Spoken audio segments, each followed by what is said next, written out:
Olá, a paz do Senhor Jesus, eu sou o pastor Joacir Souza e estamos de volta para mais uma videoaula do nosso curso de teologia. Todas as nossas videoaulas estão disponíveis nas nossas redes sociais, principalmente na nossa página oficial no Facebook, Confrades SP.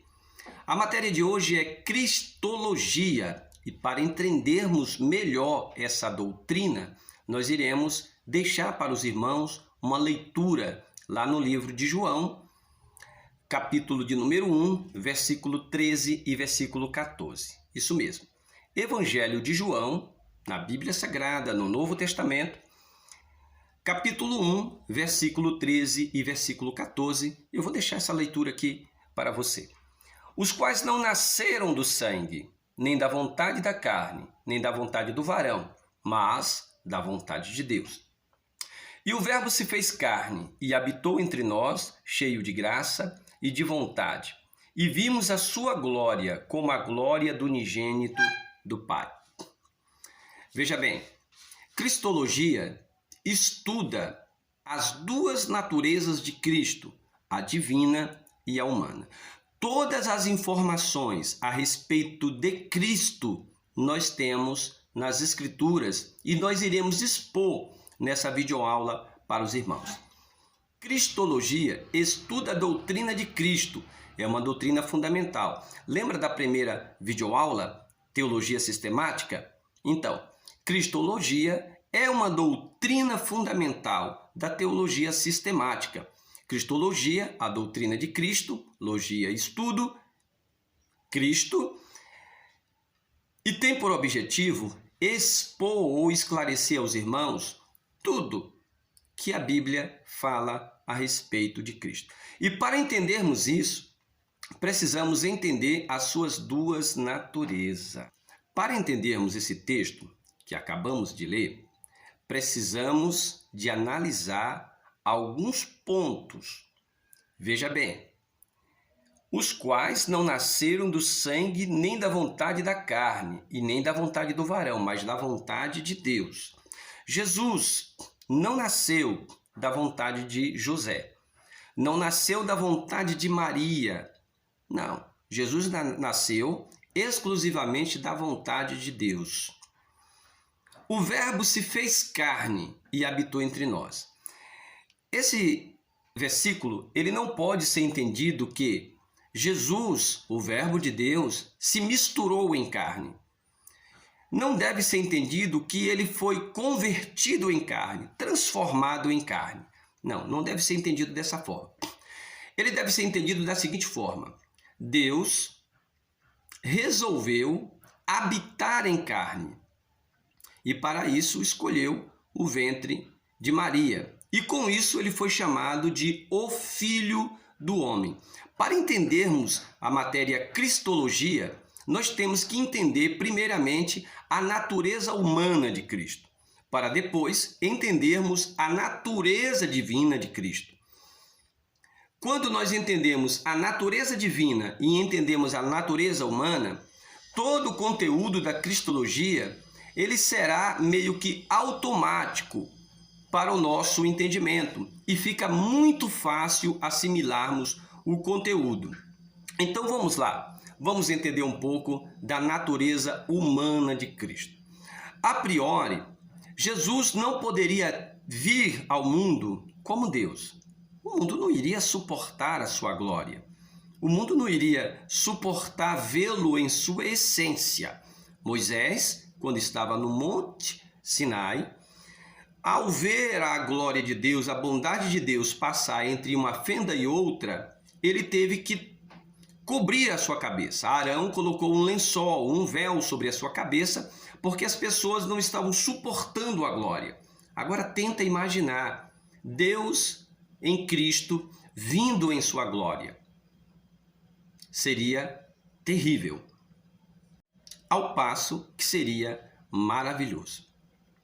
Porém, Cristo veio como expiador dos nossos pecados. Ele veio como cordeiro, então ele precisava vir em sua plenitude humana, melhor, na plenitude humana, não em sua plenitude. Eu vou corrigir aqui a minha frase. Ele precisava vir na plenitude humana. E o veio na plenitude humana. Então vamos conhecer essa plenitude humana, esse 100% homem, para entendermos o 100% Deus.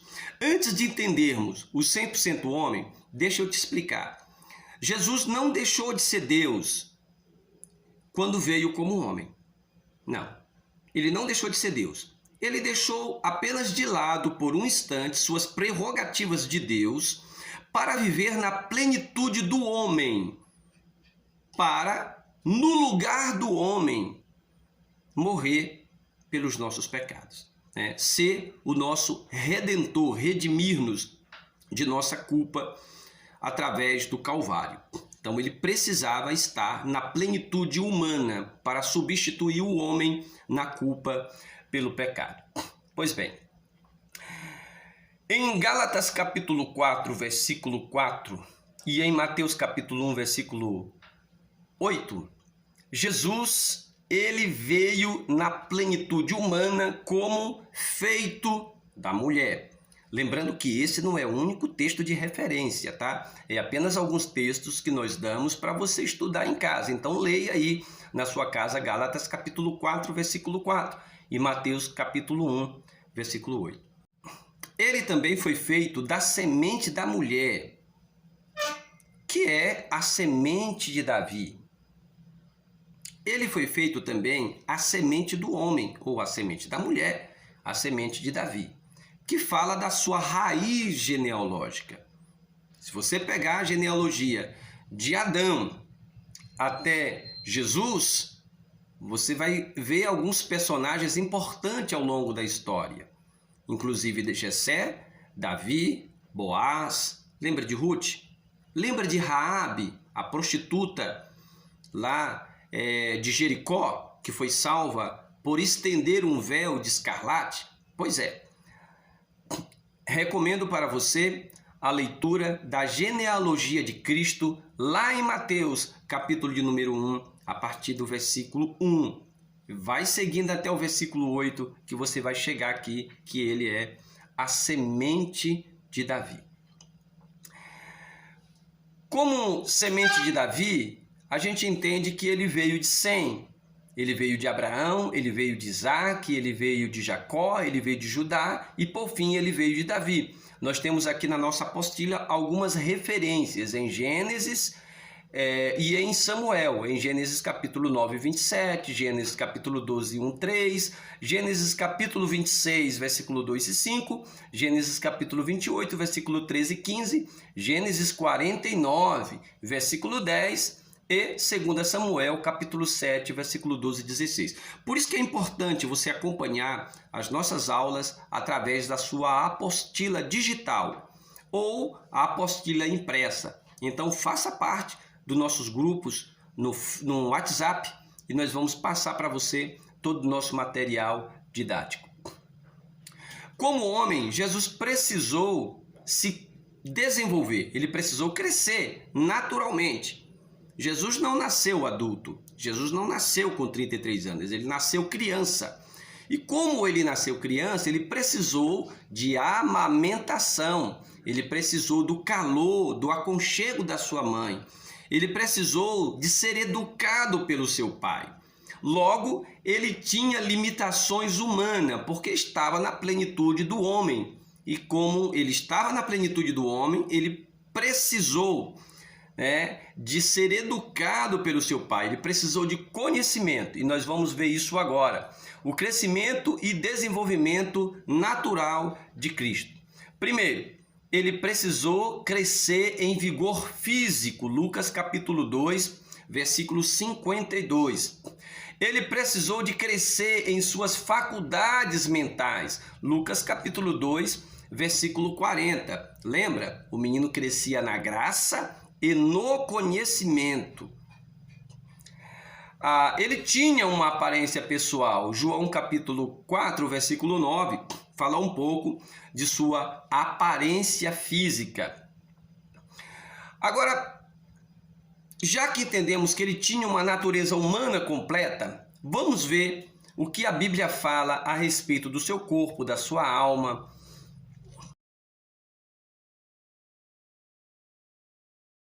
Já que ele tinha uma natureza humana completa, vamos ver onde a Bíblia fala do seu corpo, da sua alma e do seu espírito. Mateus 26, versículo 12, a Bíblia fala do seu corpo. Mateus capítulo 26, 38, a Bíblia fala da sua alma. Lucas 23, 46, a Bíblia fala do seu espírito. Agora, já que vemos e percebemos que a Bíblia fala do seu corpo, da sua alma e do seu espírito, a Bíblia fala também das suas limitações? Sim, a Bíblia fala das limitações humanas de Cristo.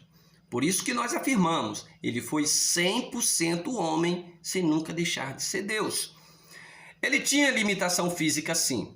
Ele sentiu fadiga, ele se cansou. João 4, versículo 6, Isaías 40, 28 também fala que ele se cansaria. Ele sentiu sono, Mateus capítulo 8, versículo 24. Ele sentiu fome, Mateus capítulo 21, versículo 18. Ele sentiu sede, João 19, 28. E pediu água a uma mulher de Samaria, que era uma mulher não muito popular, já que tinha vários maridos e o marido que ela estava não era dela. Ele sentiu sede e pediu água àquela mulher. Ele teve sofrimento e dor. Ele chorou, ele sentiu emoções, você pode ver em Lucas 22, versículo 44, o seu sofrimento e sua dor. Ele sofreu rejeição e foi sujeito à morte, 1 Coríntios capítulo 15, versículo 3. Jesus tinha limitações intelectuais. Tem muito irmão que acha que Jesus já nasceu o super intelectual, embora a gente percebe que ele não passou por nenhuma escola acadêmica de sua época. Ele não foi criado aos pés de nenhum rabino.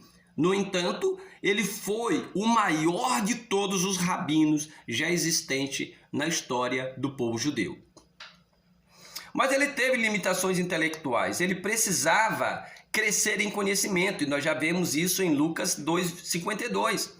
Ele precisava de adquirir conhecimento pela observação, pelo empirismo, Marcos capítulo 11, versículo 13. Ele precisava disso. Ele precisava de possuir conhecimento. Ele tinha conhecimento limitado, por isso precisava de aprender. Ele tinha limitações morais, Hebreus capítulo 2, versículo 18, 4 e versículo 15. Ele tinha limitações espirituais. Ele dependia das orações, Marcos capítulo 1, versículo 35. Ele dependia do Espírito Santo. Ele dependia do Espírito Santo. Percebe que durante toda a trajetória do ministério de Cristo, ele sempre viveu em oração? Do seu nascimento até a sua morte, nós presenciamos a oração em todos os cenários do ministério e da vida de Jesus. Quando Jesus iniciou o seu ministério, com aproximadamente 30 anos de idade, que ele deu início ao seu ministério, ele deu início com oração. Ele iniciou com oração, ele passou sobre João Batista, precisou ser batizado por João Batista, ele passou pelo processo de jejum, e um jejum intenso de 40 dias e 40 noites. Ele foi levado ao deserto para ser tentado pelo diabo, olha só, para ser tentado pelo diabo. O Filho de Deus foi tentado, não cedeu à tentação, não caiu, mas foi tentado. Ele tinha fraquezas e limitações semelhantes à minha e semelhantes à sua. Por isso, ele é o maior exemplo para mim e para você. Mas se você acha demais tê-lo como exemplo, você pode fazer como Paulo. Sede meus imitadores, como eu sou de Cristo. Fazer não, seguir o conselho de Paulo. Ser imitador de Paulo, como Paulo foi de Cristo. Eu, particularmente, prefiro tomar Jesus como o maior de todos os exemplos e tentar imitá-lo, de preferência, em tudo. Ele tinha nomes humanos. Jesus era um nome humano. Mateus capítulo 1, versículo 21. O nome Jesus, o nome Yeshua, Ireshua, Yeshua, Oxéias, todos esses nomes significam o Senhor é a salvação. Ou o Senhor é a minha salvação. Ou o Senhor é o Salvador. O nome Jesus é o mesmo nome que Josué. E é o nome derivado do nome Oséias, o Senhor é a salvação. Então era um nome comum nos tempos de Jesus. Ele também foi chamado em Lucas 19:10 como o Filho do Homem ou Filho do Carpinteiro. Em Marcos capítulo 6:13 ele foi chamado de o Carpinteiro. Mateus 21, versículo 11, ele é chamado de o Profeta. Em Atos 2:22 ele é conhecido como o Nazareno. E em João, capítulo 19, versículo 5, um correspondente seria a primeira carta de Paulo a Timóteo 2, versículo 5, ele é chamado de o homem, porque ele foi o homem perfeito. Ele foi o homem perfeito. Então, ele estava na sua plenitude humana. Tudo que você pensar que está relacionado ao homem, está relacionado a Jesus. Ele sentiu fome, sentiu desejo, foi tentado em todos os aspectos humanos, todos. Ele estava na sua plenitude humana, sem deixar de ser Deus. Ele só não usufruiu, ele só deixou de lado um pouco suas prerrogativas de Deus para viver a plenitude do homem, para no lugar do homem morrer pelo pecado do homem. Relações humanas com Deus. Nós temos aqui o nosso primeiro ponto. Como mediador, Jesus foi o sacerdote perfeito. Ele foi o sacerdote perfeito, ele falava com Deus. Marcos capítulo 15, versículo 34. E você sabe qual é a função de um sacerdote. A função do sacerdote é levar as queixas do povo para Deus. A função do profeta é levar as queixas de Deus para o povo. Então, o sacerdote conduz as queixas do povo e intercede pelo povo diante de Deus. O sacerdote, ele é um intercessor. O profeta, ele é um proclamador, porque ele proclama ao povo as queixas de Deus, a vontade de Deus, as exigências de Deus. Então, o sacerdote faz o processo de cima para o profeta faz o processo de cima para baixo. Eu vou recapitular. O profeta faz o processo de cima para baixo, traz a mensagem do alto para baixo.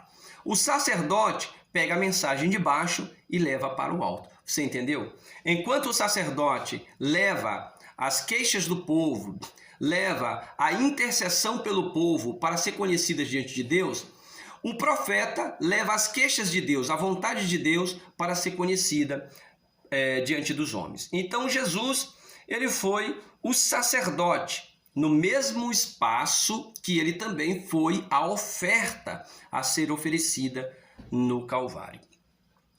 Nós temos uma expressão no Novo Testamento chamada kenosis, que podemos entender dessa expressão grega kenosis, quer dizer autoesvaziamento, que ele se esvaziou de si. Kenosis é o autoesvaziamento de Jesus. Uma autorrenúncia dos atributos divinos. Jesus pôs de lado a forma de Deus, mas ao fazê-la não se despiu de sua natureza divina.